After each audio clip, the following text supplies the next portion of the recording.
हाय, welcome back. So force का जो chapter है, I think you have gone through the first lecture thoroughly.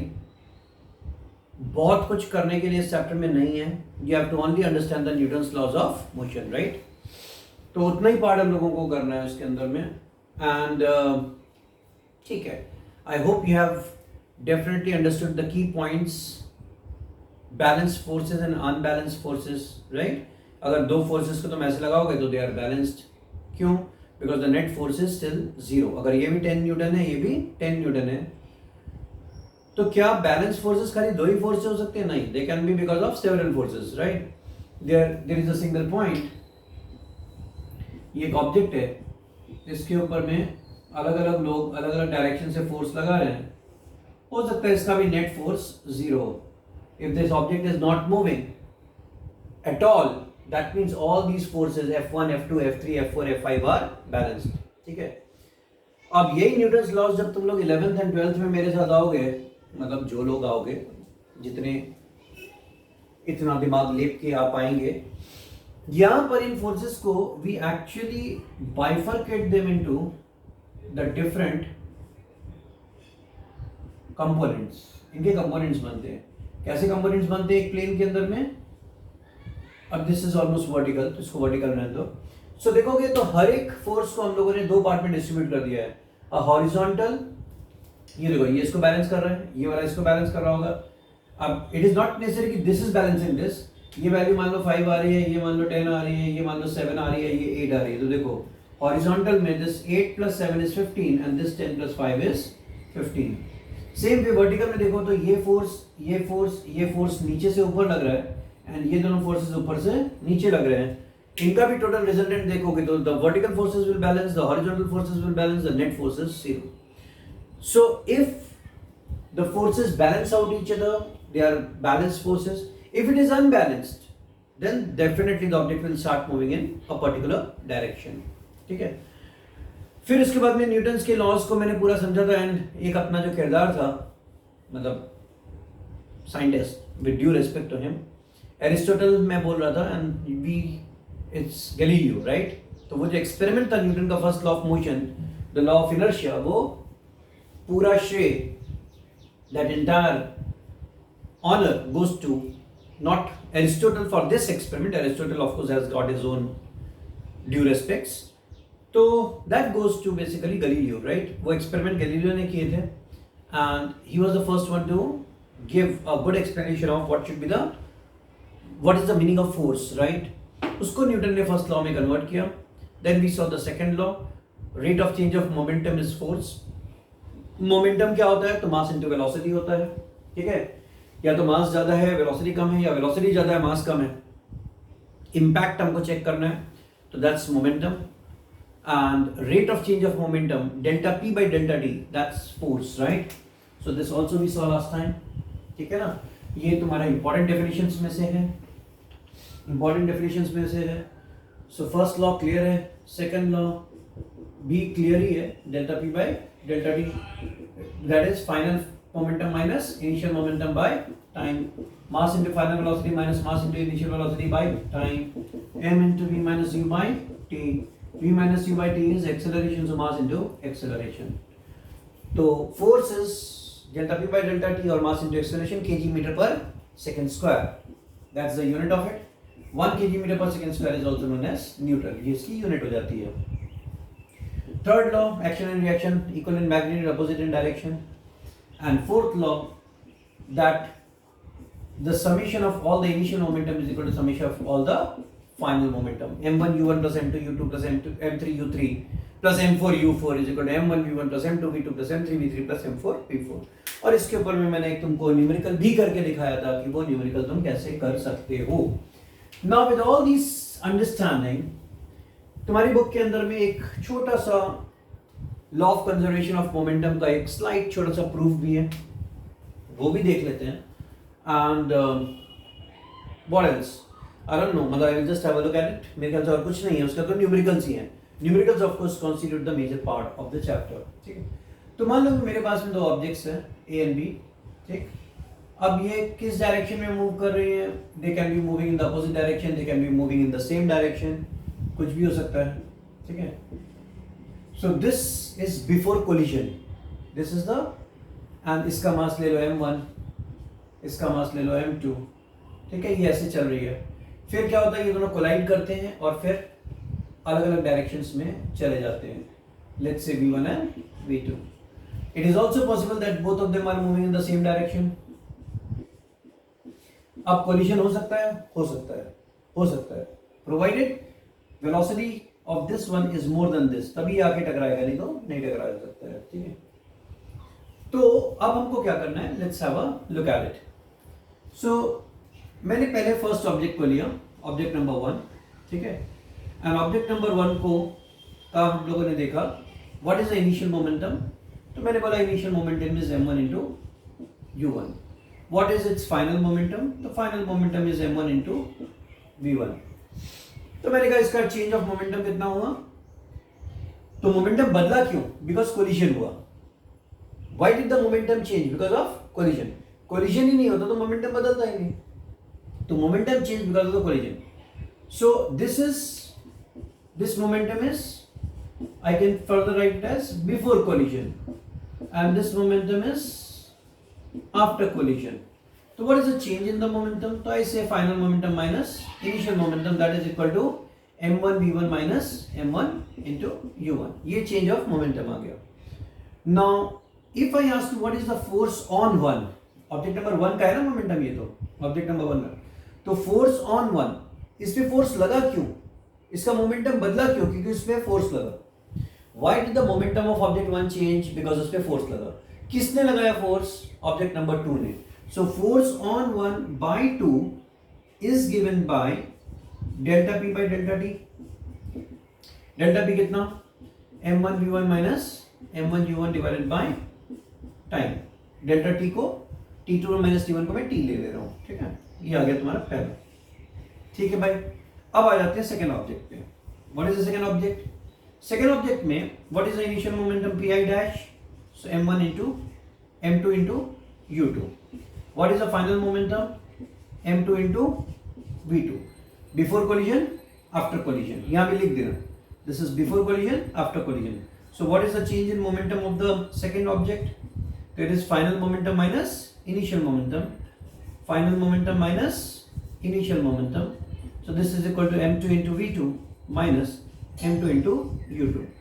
मैंने पूछा व्हाट इज, इसका मोमेंटम क्यों बदला, क्योंकि इसके ऊपर में फोर्स लगा। इसमें फोर्स कैसे आया, because of the first object आया। तो force on object number 2 because of 1 is equal to delta p, इसको 1 कर दो, इसको 2 कर दो, बाय डेल्टा t। तो this turns out to be equal to m2 v2 minus m2 u2 divided by t। हो गया। अब according to Newton's third law, देखो ये पूरा जो डेरिवेशन कर रहे हैं, the law of conservation of momentum, I told you this is not a fundamental law. ऐसे इसको फंडामेंटल हम न्यूटन्स के लॉज में नहीं मानते, न्यूटन के 3 ही लॉ मानते हैं, but I told you this is more important, right. But इसको डिराइव हमने लॉ नंबर 3 से और पहले के लॉ से ही किया है, फोर्स के कंसेप्ट से। ये law number delta P by delta T मतलब क्या हो गया, सेकेंड लॉ। एंड अब मैं क्या लिखने जा रहा हूं, according to Newton force on 1 by 2 is equal to minus force on 2 by 1। ये कहां से आया, लॉ नंबर 3 से आया, that force, action and reaction are equal in magnitude and opposite in direction, because direction is opposite. यहां पर मैंने minus sign लिखा। अब आ जाओ F12 पे, तो ये क्या हो गया तुम्हारे लिए, ये हो गया m1 v1 minus m1 u1 by t is equal to m2 v2 minus m2 u2 by t, but इसके आगे माइनस का साइन, ठीक है। नाउ टी तो नीचे से चला जाएगा, इसको ओपन अप करो, m1 v1 minus m1 u1 is equal to minus m2 v2 plus m2 u2। I hope it is coming in the screen यार, है कि मैं थोड़ा सा और शिफ्ट करूं, क्योंकि मुझे ध्यान है मैं सेट कर रहा था, थोड़ी सी स्क्रीन यहाँ की कट रही थी, बट ये तो मुझे ख्याल से इतना दिखना चाहिए होपफुली। तो this is minus m2 v2 plus m2 into u2, correct, okay.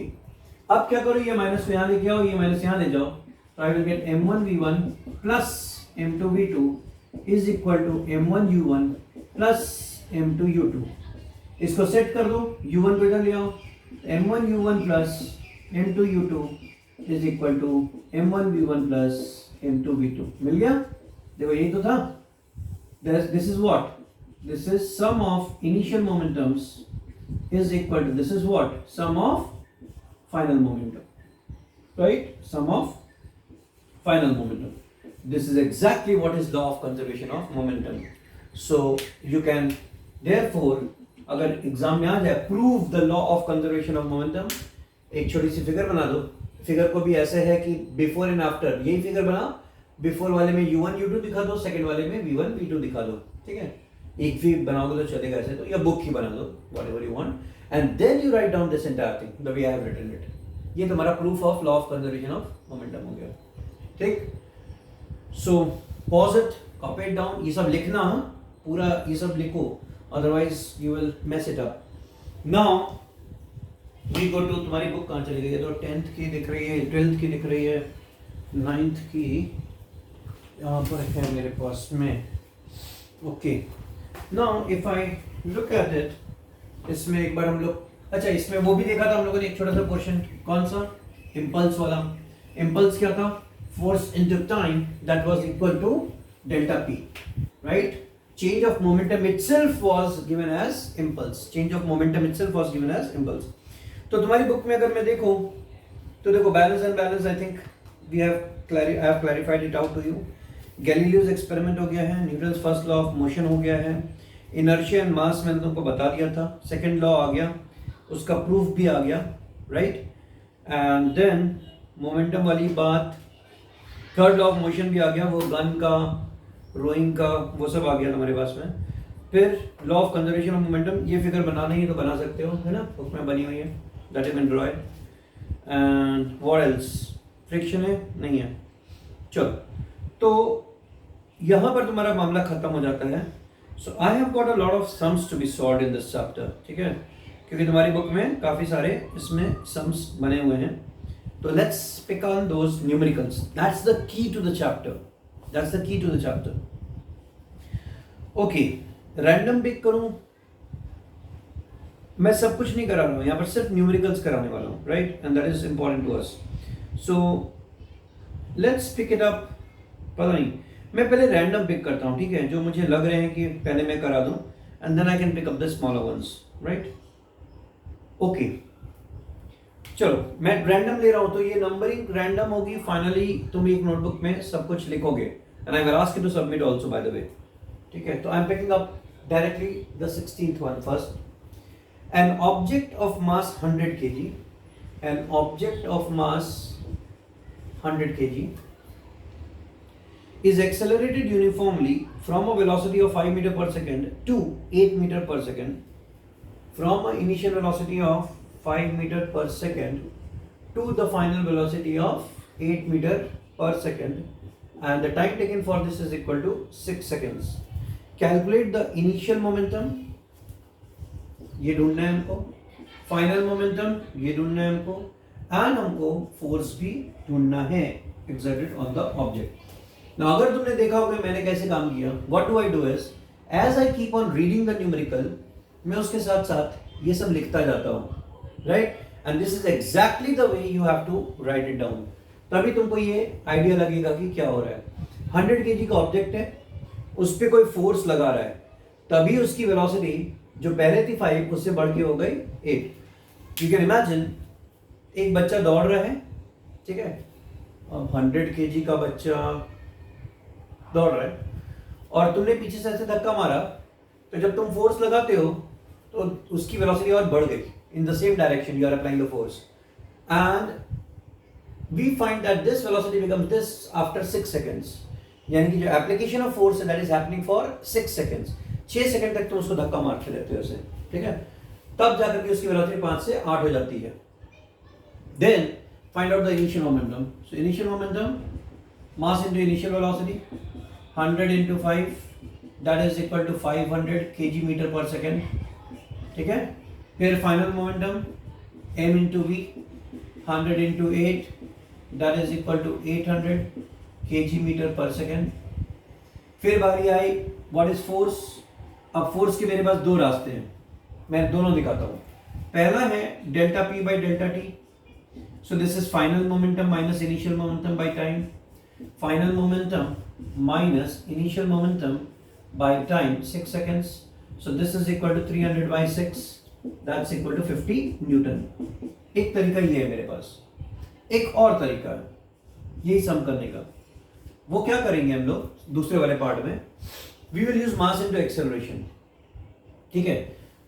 लेकिन एक्सेलरेशन के लिए ये और ये तो कैलकुलेट करना ही पड़ेगा because the some is asking you.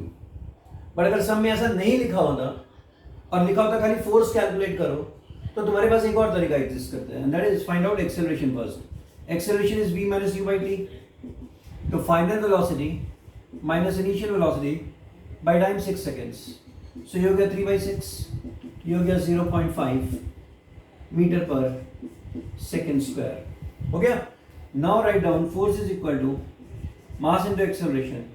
मास कितना था 100 kg into acceleration 0.5। So the answer is 50 newton. Same answer आया ना, ठीक है। बहुत इजी सम्स है, घबराना नहीं। न्यूमेरिकल्स बहुत सारे, इस चैप्टर का जो कोर है ना वो सिर्फ न्यूमेरिकल्स है। एंड मतलब if you want I can actually take on lot of other numericals also, ठीक है। I don't know how much to take up, वो बाद में डिसाइड करते हैं।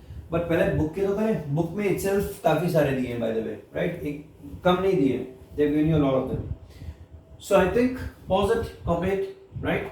इनको फिर से करना है, सारे न्यूमेरिकल्स को फिर से करना है, repeat. Okay, then we pick up 14 and 15, ठीक है। एंड पहला 15 तो रिवर्स ऑर्डर में चल रहे हैं अभी, तो 16th लेकर के, तो 17th और 18th भी क्यों छोड़ रहे हैं हम लोग। अच्छा ठीक है, चलो ना अभी। ओके, कम टू, मेरे को यहाँ मार्क कर लेने दो जिससे याद रहे कि क्या क्या कर लिया। 16th हो गया। Coming to the 15th one, ठीक है। N object of mass 1 kg, there is an object of mass 1 kg traveling in a straight line with a velocity, कौन सी velocity, initial velocity of 10 meter per second collides with and sticks to a stationary wooden block of mass 5 kg। तो ये मेरे पास में एक wooden block है, ठीक है। ये मेरे पास में एक स्टेशनरी रुका हुआ वुडन ब्लॉक है। तो इसका मास m1 ले रहा हूँ और ब्लॉक का मास मैं ले रहा हूँ m2 इक्वल टू 5 kg, ठीक है। तो mass of the block is given to you as 5 kg। And ये जो ऑब्जेक्ट है, ये ऑब्जेक्ट वो ऐसे चल रही थी with the velocity of 10 metre per second. It comes and sticks to it, ठीक है। इस पे चिपक जाती है ऑब्जेक्ट आकर के, ठीक। And then they move off together in the same straight line. Calculate the total momentum just before the impact and just after the impact, ठीक है। Also calculate the velocity of the combined object। अब यार ये सम ना, it is something similar to जो last time हम लोगों ने सम किया था, ठीक है। So let's see the initial conditions। यहाँ पर इसका मास 1 kg, इसकी initial velocity 10 metre per second. इसका इनिशियल मास नहीं, मास तो इनिशियल ही रहेगा। मास कभी बदल सकता है, ऐसा तो नहीं बदल सकता है, but in certain conditions even mass can be variable. जैसे रॉकेट जब लॉन्च होता है तो लगातार फ्यूल बर्न होकर निकलता रहता है। Is not the mass changing. तुम गाड़ी ड्राइव कर रहे हो या चला रहे हो, उसका पेट्रोल कम होता जा रहा है। मान लो 20 लीटर्स पेट्रोल तुमने डाला था, अप्रॉक्सीमेटली 20 kg। अगर वो 0 हो जाएगा तो 20 kg मास कम नहीं हो जाएगा, राइट। सो ऐसा नहीं है कि मास नहीं होता है। तो मास 2 is 5 kg and इसकी velocity initial is 0, correct। if I ask you, so question में exactly क्या पूछा है इसमें, calculate the total momentum just before the impact, total momentum just before the impact, यानी कि initial momentum this is before impact या before collision, ठीक है। तो कितना हो जाएगा, m1u1 प्लस m2u2 हो जाएगा। तो ये हो जाएगा मेरे लिए 1 into 10 प्लस 5 into 0। तो ये हो गया मेरे लिए 10 kg मीटर पर सेकेंड, ये हो गया मेरा initial momentum. And you have to calculate the total momentum just after the impact. अब क्या हुआ, ये इस पे लग करके खत्म हो गया, मतलब आगे चल गया. According to Newton's law of conservation of momentum और law of conservation of momentum, sum of initial momentum must be equal to sum of final momentum, right? Therefore final momentum